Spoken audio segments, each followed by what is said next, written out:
وقفے کے بعد گفتگو میں دوبارہ خوش آمدید۔ روبینہ خالد صاحبہ، اگر غیر قانونی اسلحہ پورے پاکستان سے ختم کر دیا جائے کچھ نہ کچھ مسئلہ تو حل ہوگا، کافی حد تک حل ہو جائے گا۔ لیکن حامد میر صاحب، اس سے پہلے جو آپ نے کلپ دکھائی عمران خان صاحب کی، وہ میرے لیے بہت حیرانگی کا باعث تھی، کیونکہ پچھلے ایک سال سے ایک واویلا ہے ٹویٹر پہ، فیس بک پہ، جہاں جہاں پہ ان کی ویب سائٹس پہ کہ خیبر پختونخوا کی پولیس جو ہے وہ بہترین ہو چکی ہے، اس سے اچھی پولیس پورے پاکستان میں نہیں ہے۔ مجھے خود پنجاب سے، سندھ سے، ادھر کے لوگ پوچھتے ہیں کہ بھئی سنا ہے آپ کے ہاں پولیس کا نظام بہت بہتر ہو گیا ہے، تو مجھے بڑی حیرانگی ہوتی ہے کہ وہ کون سی پولیس۔ لیکن آج جب انہوں نے کہا، انہوں نے عمران خان صاحب نے کہا کہ میں پولیٹیکل انٹرفیرنس نہیں کرتا۔ نہیں دیکھیں، ان کا چیف منسٹر یہ کہتا ہے پرویز خٹک صاحب کہ میں ایک کانسٹیبل کو بھی ٹرانسفر نہیں کر سکتا، سب کچھ آئی جی کرتا ہے۔ یہ دیکھیں ساری جو وہ بھی کھل کے آپ کے سامنے سب کچھ آ جائے گا۔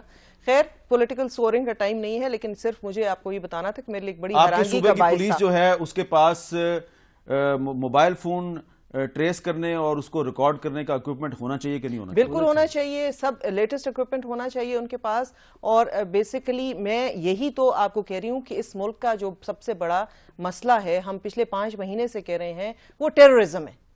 اس وقت اور مسئلہ کوئی نہیں ہے، سب جو ہیں وہ اس کے مقابلے میں کوئی مسائل نہیں ہے۔ سب سے پہلا جب یہ مسئلہ حل ہو جائے گا پھر باقی سب چیزیں۔ اچھا، ایک اور بھی تجویز ہے حاجی صاحب کہ یہ جو مذہبی اجتماعات ہوتے ہیں، 10 محرم کا جلوس ہے، عید میلاد النبی کا جلوس ہے، اور بہت سے مذہبی اجتماعات ہوتے ہیں، یہ بھی تجویز زیر غور ہے کہ ان اجتماعات پر پابندی لگا دی جائے، یہ پاسبل ہے؟ دیکھیں، یہ پاسبل اس لیے نہیں ہے کہ 2007-08 میں ڈسٹرکٹ ناظم پشاور تھا اور کافی واقعات ہو گئے تھے، ہمارے ڈی آئی جیز وغیرہ اس میں شہید ہو گئے، ناظم شہید ہو گئے، ہم نے کافی کوشش کی، لیکن ہر ایک کہتا ہے دوسرے کے لیے یہ تجویز ٹھیک ہے، اپنی باری آتی ہے کہتے ہیں نہیں میں تو یہ کروں گا۔ تو چاہیے کہ ملک کی موجودہ صورتحال میں اگر یہ پابندی لگائی جائے تو میرا خیال یہ ایک بہتر تجویز ہے، اور ان لوگوں کو مان لینا چاہیے۔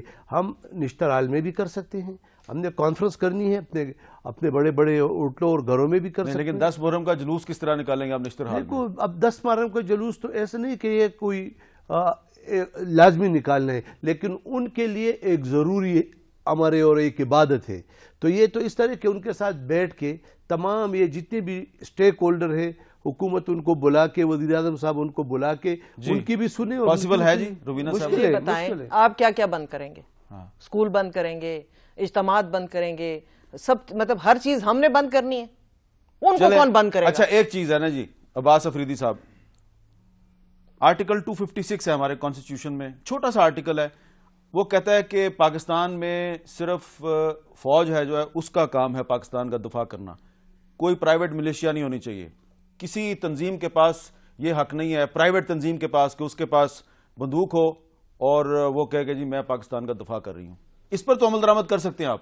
یہ اگر اسٹیٹ یہ بھی نہیں کر سکتی، اگر ہم ایک سم بھی نہیں روک سکتے، اگر ہم کہیں جلوسوں وغیرہ کو ناممکن باتوں کو اس میں بحث میں لے آئے جو ہو نہیں سکتا، جو آپ نے کہا ہو سکتا کہ نہیں ہو سکتا، مذہبی جلوسوں پر پابندی نہیں ہو سکتی، آپ پھر بولیں سیاسی پارٹی بھی جلوس نہیں نکالیں گی، جلسہ بھی نہیں کریں گی، ایک ہی بات ہے، سب ایک ہی چیز ہے۔ اچھا بتائیں، وہ 2 چیزیں بتا دیں جن پر عمل درآمد ہو سکتا ہے۔ میرے خیال عمل درآمد ہر اس بات جیسے سم ہے اس پہ عمل درآمد ہو سکتا ہے، ملیشیا ختم کرنا ہے اس پہ عمل درآمد ہو سکتا ہے۔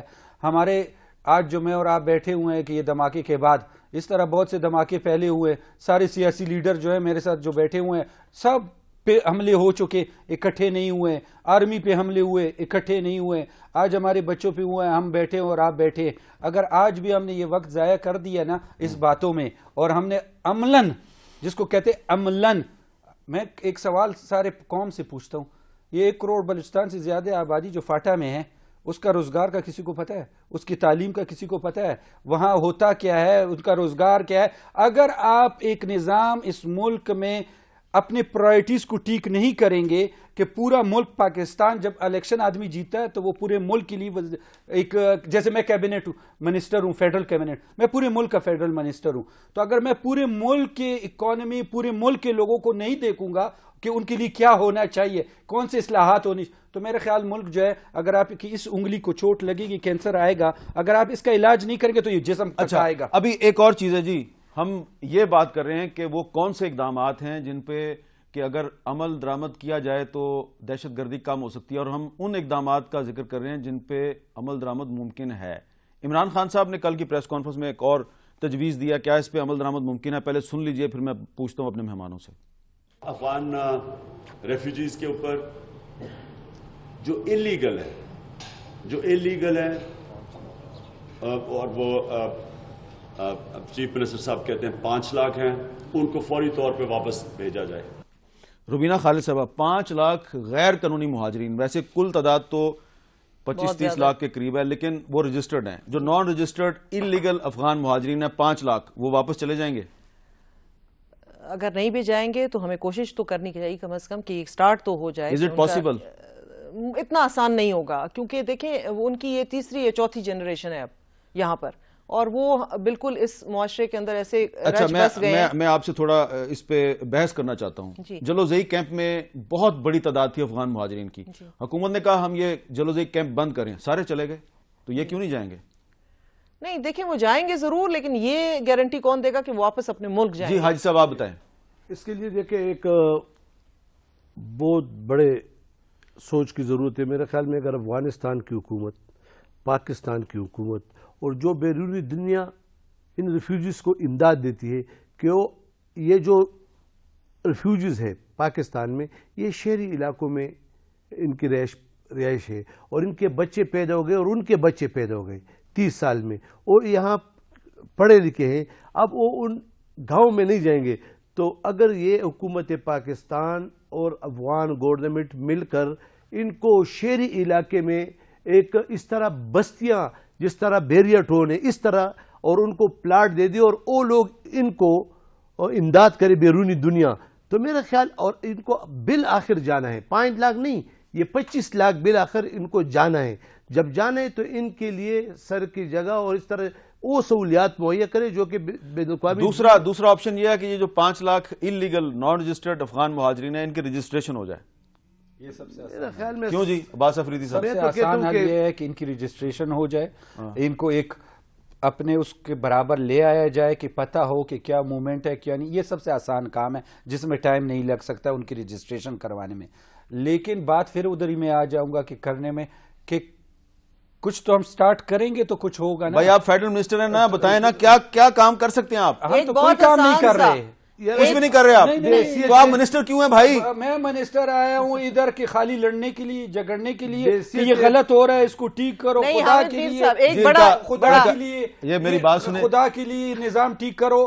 اور ملک میں جو 68 سال میں باتوں پہ، ایک منٹ یہ صحیح ہے، ایک منٹ، یہ بندہ صحیح باتیں کر رہا ہے یا غلط باتیں کر رہا ہے؟ گزار لی ہم نے. ٹھیک تو ہے کافی حد تک، صحیح کہہ رہا ہے. جی صحیح کہہ رہا ہے. دیکھیں میں آپ کو بتاتی ہوں، دیکھیں اگر یہ صحیح کہہ رہا ہے تو پھر اس کا مطلب ہے پارلیمنٹ میں یونٹی نہیں ہے.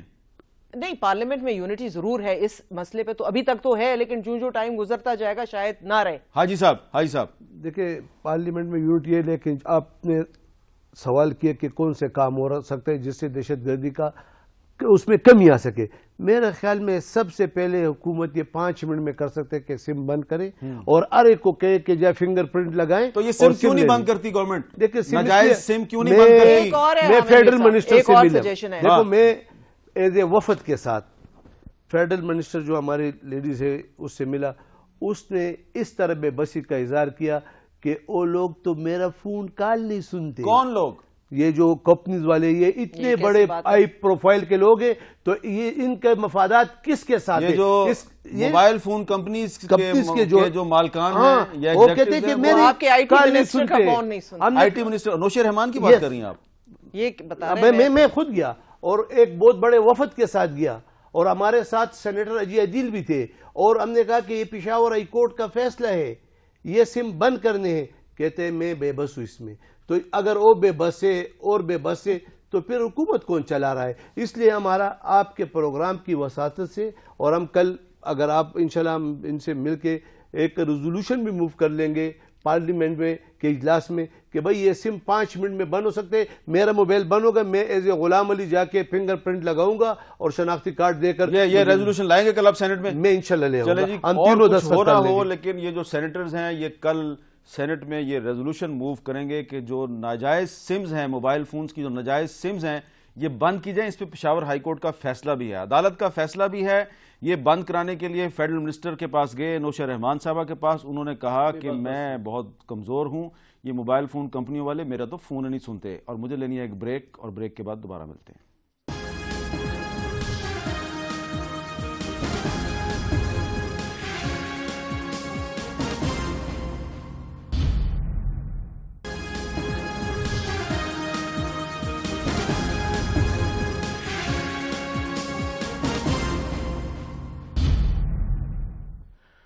وقفے کے بعد کیپٹل ٹاک میں دوبارہ خوش آمدید. آج ہم بات کر رہے ہیں کہ جو ہمارے پارلیمنٹیرینز ہیں جو کمیٹی پہ کمیٹی بنا رہے ہیں, اور ایک نئی کمیٹی بنائی ہے, یہ کمیٹی جس پلان آف ایکشن کی بات کر رہی ہے, اس پلان آف ایکشن میں ایسے کون سے نکات شامل کیے جائیں جن پہ عمل درآمد ہو سکتا ہے. خدارہ ایسے نکات شامل نہ کریں جن پہ عمل درآمد نہیں ہو سکتا.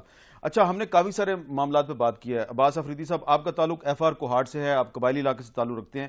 قبائلی علاقے میں کیا ہونا چاہیے کہ قبائلی علاقہ پاکستان کے ساتھ انٹیگریٹ ہو جائے؟ میرے خیال سب سے پہلے جو ہے ان تجاویز میں یہ تجویز ہونی چاہیے کہ وہاں ایک ریفرینڈم ہو جائے کہ وہ جو بھی نظام چاہتے ہیں, صوبے کے ساتھ مرج ہونا چاہتے ہیں, کونسل بنانا چاہتے ہیں, الگ صوبہ جو بھی ہے وہ کر کے جو ایک ویکیوم جو ہے 30-40 ہزار لوگوں کو دیا گیا ہے, جس پہ رحم و کرم پہ 1 کروڑ آبادی کو چھوڑا گیا, تو وہاں ایک نظام آئے گا. ایک تو یہ ویکیوم ختم ہو جائے گا, امریکہ سے لے کے پاکستان کا ایک سلوگن بنا ہوا ہے ٹیررزم کا, یہ ختم ہو جائے گا. تو اس کے بعد ہم اگر باقی پاکستان میں اصلاحات کریں گے تو ہم کنٹرول کر لیں گے. اگر ہم مخلص ہیں تو سٹارٹ وہاں سے لے دینے چاہیے, اور یہ تجویز پہلے تجویز ہونی چاہیے. اس سے اگر شروعات ہوں گے تو باقی میرے خیال سارے ملک میں کنٹرول کرنا آسان ہوگا. جی روبینہ خالد. دیکھیں, فاٹا ریفارمز کے حوالے سے پچھلی جو گورنمنٹ تھی اس میں کافی کام ہوا ہے, آلموسٹ ختم ہو چکا ہے. جو تجاویز تھیں وہ فائنل ہو چکی ہیں, وہ فوراً سے پیشتر فاٹا ریفارمز جو ہیں وہ نافذ کیے جائیں, تو اس سے بھی کافی حد تک آپ کی جو مسائل ہیں وہ حل ہو سکتے ہیں. مین چیز کیا ہے فاٹا ریفارمز کی؟ یہ تو سب سے بڑا ان کا یہ ہے کہ ان کو جو رائٹ ان کا بنتا ہے, جس طرح سے مطلب وہ تو شہری آپ ان کو کنسیڈر نہیں کرتے نا, وہ تو جس طریقے سے پاکستان کا جو کانسٹیٹیوشن ہے اس کی ریٹ فاٹا تک ایکسٹینڈ کی جائے. جی کی جائے, بالکل. جی حاجی صاحب. میں تو کہتا ہوں کہ فاٹا میں سب سے پہلے روزگار کے مواقع ان کو دیے جائیں, تاکہ وہ جب بے روزگار ہے تو وہاں پر ان کو اگر 15,000 روپے بندوق اٹھانے کے ملتے ہیں اور ادھر 8,000 روپے روزگار کے نہیں ملتے. اور سب سے پہلے پاکستان اور FBR جو ہے وہ فاٹا کا دشمن ہے. فاٹا میں آئین پاکستان میں یہ لکھا ہے کہ وہاں پہ سیل ٹیکس نہیں ہوگا. FBR نے وہاں پہ جتنے کارخانے سیل ٹیکس کو کنورٹ کر کے سینٹرل ایکسائز ڈیوٹی میں لاگو کر دیا. وہاں 2,000 لوگ جو 6 کارخانوں میں روزگار پڑتے وہ نکل گئے اور کارخانے بک گئے اسکریپ میں. اب 2 کارخانے ہیں. Peshawar high court chief justice Nasir ul Mulk, جب پشاور ہائی کورٹ کا چیف جسٹس تھا 2005 میں, اس نے ایک فیصلہ کیا. اب 14 مئی میں تقریباً اب کنٹیم میں فیصلہ ہوا کہ بھائی اس 2 کارخانوں کو یہ جب مال لائے گا اور جب فاٹا میں پہنچ جائے گا اس کو اپنے سیل ٹیکس ریفنڈ کرنا ہے. کوئی نہیں کر رہا ہے, CBR ماننے کو تیار نہیں ہے. یہ بھی ایک آپ نے ہم نے جتنی گفتگو کی ہم نے ساری جو ہے یہ بلیم گیم ساری فاٹا پہ کر دی. ہماری جو گڈ اور بیڈ طالبان اور جو باقی پاکستان کے اندر یہ عناصر ہیں, یہ نہیں ہے کہ صرف ادھر ہی کریں گے تو سب کچھ ٹھیک ہو جائے گا. وہاں بھی حکومت کو ایکشن لینا پڑے گا. آپ کراچی دیکھ لیں, پنجاب دیکھ لیں, ہر جگہ ہے, کہاں نہیں ہے. آپ کے محلے میں ہے, آپ کی گلیوں میں ہے, آپ کے قصبوں میں ہے. تو کیوں یہ اتنے کیوں پھیل گئے ہیں؟ تو اس لیے پھیل گئے کیونکہ آپ نے بر وقت اقدامات نہیں کیے. کیا اس کی وجہ یہ نہیں ہے کہ آپ کا ایجوکیشن سسٹم ٹھیک نہیں ہے؟ ایجوکیشن سے آپ کی کافی ساری چیزیں ٹھیک نہیں ہیں. آپ کو اپنی مساجد کو ریکلیم کرنا پڑے گا. میں انتظار کر رہا تھا کہ آپ ایجوکیشن سسٹم کی بھی بات کریں. جی, آپ اس کے اندر کیریکولم ریفارمز ہیں. 3 آپ کے سسٹم ہے, ایک مدرسوں کا نظام ہے, ایک اردو میڈیم ہے, ایک انگلش میڈیم ہے. تو آپ کا ایجوکیشن سسٹم تو پاکستان کو تقسیم کرتا ہے, یونائٹ تو نہیں کرتا. تو یہ ایک سسٹم ہونا چاہیے کہ نہیں ہونا چاہیے؟ بالکل ہونا چاہیے. یہ بات آپ کو سب سے پہلے کرنی اور چاہیے. نیشنل کریکولم ہونا چاہیے. ہمارا سارا سسٹم ہر جگہ میں ایسے ہی جو ہمیں ڈیوائیڈ کرتا ہے. ایسا سسٹم کسی جگہ میں نہیں جو یونائٹ کرتا ہے. لیڈرشپ بھی جو ہے ہماری وہ بھی جو ہے ڈیوائیڈ کرتی, یونائٹ نہیں کرتی. لیڈرشپ دنیا میں جو ہوتی ہے وہ ایسی پالیسیز لاتی ہے جس سے قوم بنتی ہے, ڈیوائیڈ نہیں ہوتی. یہ کس لیڈر کی طرف اشارہ ہے آپ کا جو قوم کو سارے آپ مجھے نام لے دیں. آپ آج کی میں ادھر جواب دیتا ہوں. گورنمنٹ دیکھیں, آج کی گورنمنٹ دیکھیں, کدھر ہی